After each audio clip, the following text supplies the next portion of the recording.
Hello guys, welcome to my channel. Today we are going to see how to fix League of Legends not opening problem. Let's fix it guys.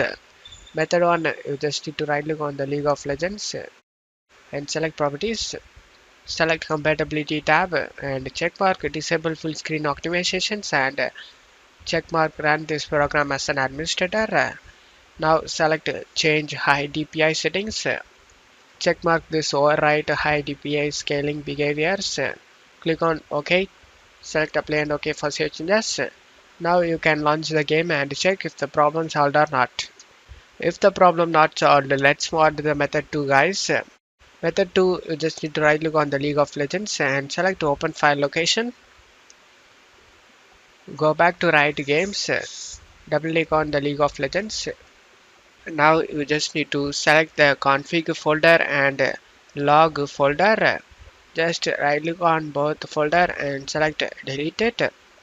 And now you just need to close stuff here, empty the recycle bin, and now launch the game and check if the problem solved or not. I hope one of these methods fixed your problem. If the video helped you, don't forget to leave a like guys. You can also subscribe me and support me guys. Thank you.